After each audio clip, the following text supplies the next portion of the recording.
What's up? Welcome to my channel. In this video, we're going to be going over hands from the last week. What I've done is I've selected one hand from each day, and we're going to be going over those right now. Got 5 hands for you. If you like poker hand analysis, strategy, and just general poker related content, you should definitely subscribe to the channel, and don't forget to ring the bell so you don't miss anything. Let's jump into the video right now. This hand is from Monday, and it's actually the first hand that we've played in the day. Like literally just sat down, barely have taken my coat off, and we are in the big blind. We have $300. We get dealt ace queen offsuit, and there's 2 limpers, and the guy on the button raises to 11. And this is a regular player who I've seen around a bunch, but I actually haven't logged that many hours playing against him. And the small blind calls 11, small blind covers, and these limpers, just varying stack sizes.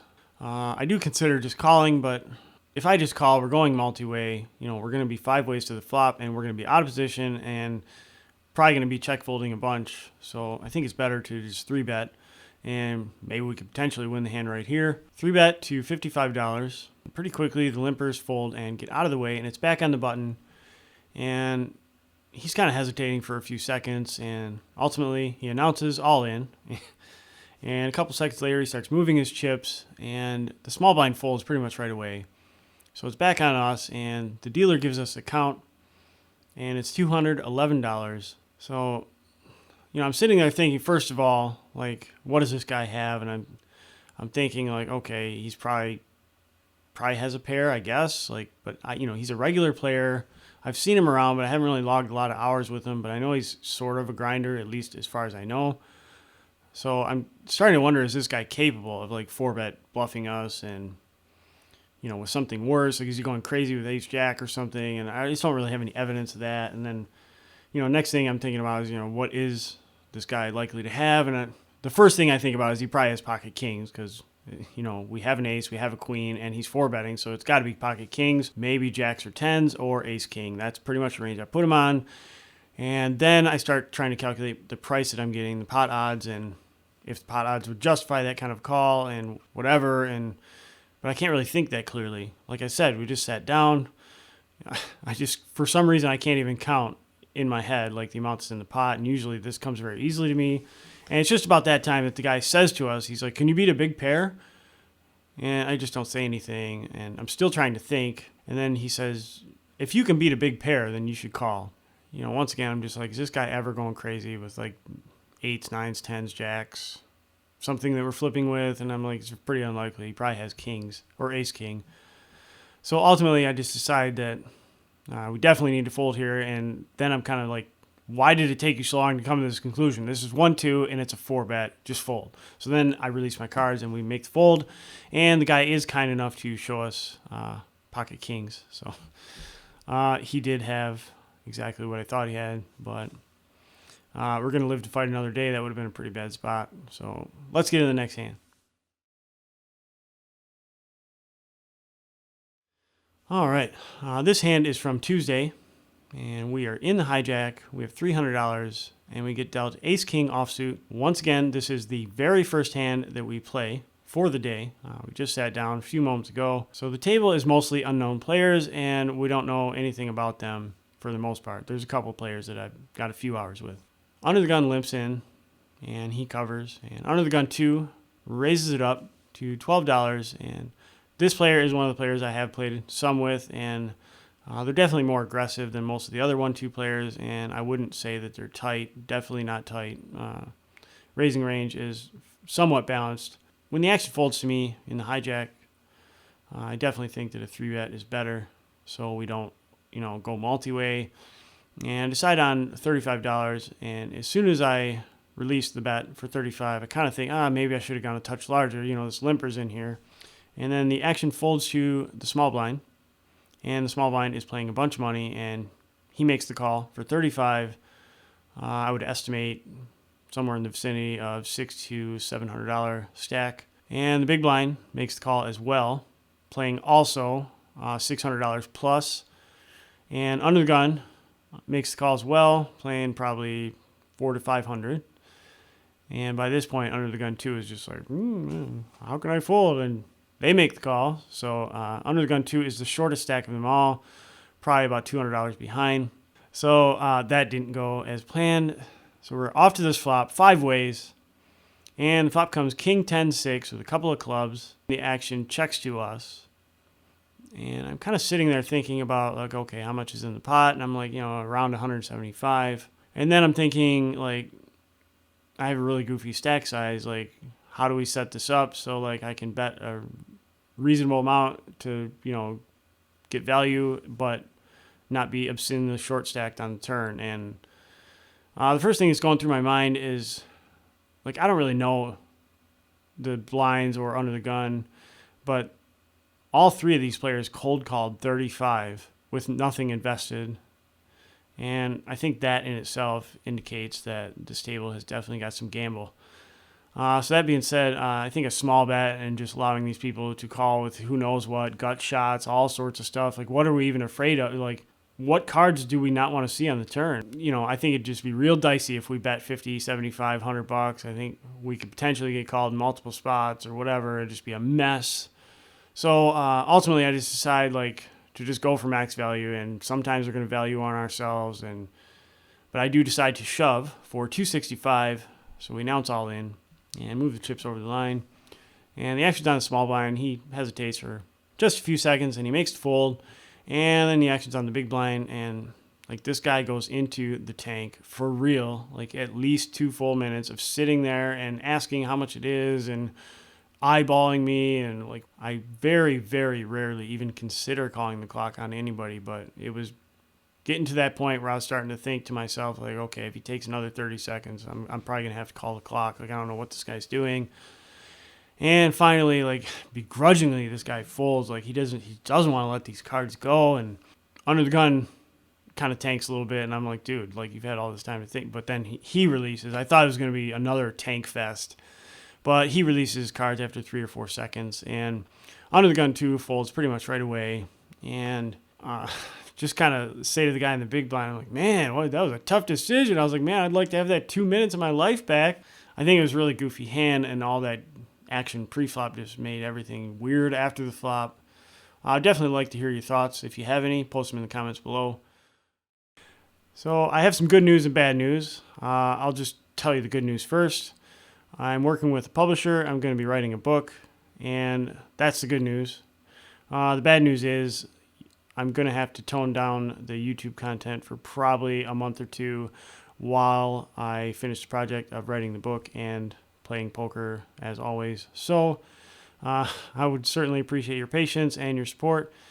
I just wanted to keep you in the loop what's going on with me. I might not be uploading that much because I'm going to have a lot of stuff going on. But anyways, that being said, let's get to the next hand.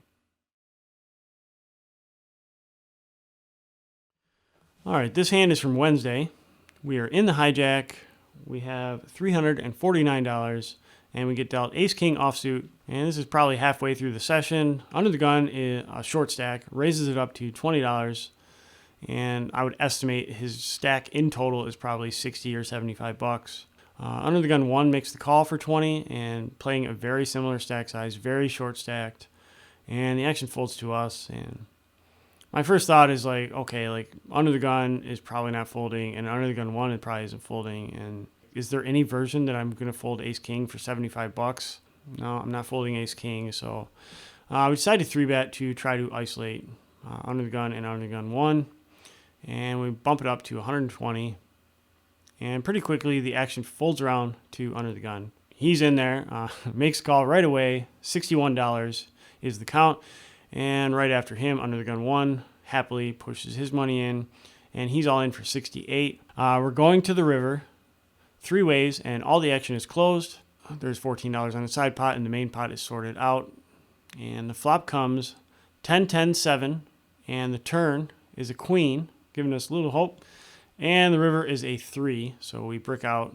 And Under the Gun is not really showing his hand right away. It takes him a few seconds. I think he's kind of, like, afraid that he lost somehow, but he rolls over pocket jacks. I roll over Ace-King for the side pot to see if that's good, and Under the Gun 1 rolls over pocket 5s, and he's going to take side pot as well, so we win 0 pots. So $68 down the tubes. This hand is from Thursday.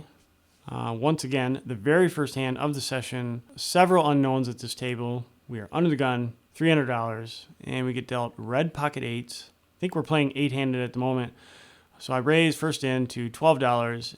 Under the gun 1 makes a call for 12, and this player covers. And guy in the small blind makes a call, doesn't cover, probably around, I don't know, $160. And big blind makes a call as well, just over 100 behind. So we're going to go off to the flop 4 ways. And the flop comes 3, 4, 5 with 2 hearts and a diamond. And the blinds check the action to us. And this is one of those flops that could be like, you know, an explosion of action. I definitely think a bet is in order, and I think there's value to be had, but we're going to hate a bunch of turn cards. So I place a bet for $36, and the action folds the guy in the small blind, and he hesitates for a little bit, and he announces all in. And I remember his chip stack. He had 1 black chip and approximately $55 in red chips and maybe a white or 2. So it's around $155, $160. And pretty quickly after the small blind moves in, the big blind moves in as well. And he's playing $112. You can clearly see that. He's right next to me. So the action's on us, and I'm just kind of thinking, like, you know, is there any universe that you just have the best hand here? And I'm just like, no, I'm just kind of thinking that at least one of these guys is beating me, if not both of them. And even the hands that they could be bluffing with, like what if they had 2 overs and a flush draw? Like that has a bunch of equity versus pocket eights. Like they're probably might even be a favorite. So that being said, ultimately I decide after 15 or 20 seconds that I don't want to make a call like this. That's pretty unlikely to be a good call this early in the session. I'll just fold and just save the money and wait for a better spot. So make the fold, and as soon as we do, the big blind's like, oh, I knew you were never calling. And the small blind says, I have a set, and big blind's like, oh, you do? And so the small blind rolls over pocket 4s, and the big blind rolls over ace-6 offsuit. So they're going to go heads up to the river, and the dealer sorts the pot out, and all the action is closed. And the turn comes another 4, so the dude in the big blind is drawing dead, and the river is a king. So the small blind scoops this one up, and definitely if you have some thoughts about it, I'd love to hear them. Put them in the comments below. So let's get into the next hand. All right, so this hand, we are on the button. We have $300, and we get dealt king, queen of spades. And this is most of the way through a session. We're probably 80% of the way through a session. Probably the last 4 to 6 weeks. I don't know if I've won on a Friday. I seem to always be stuck on Fridays for some reason. So that being said, I think we're stuck a couple $100 at this point, and there is 3 limpers, and the 4th guy in line from the big blind raises to $12, and he's playing approximately $600 start to hand. He's an older gentleman, and the action folds to us, and I'm just kind of thinking, like, this guy has probably some sort of middling pair or some kind of speculative hand. Like I could definitely see him having something like 10 jack suited here, or like pocket 8s, pocket 9s, somewhere in there. So I do consider calling, but once again, I think a 3-bet's probably better here. We're going to have position, and maybe we just win right here and take all this dead money. And if we don't, we have position and we have pretty good hand. So I do 3-bet to $55.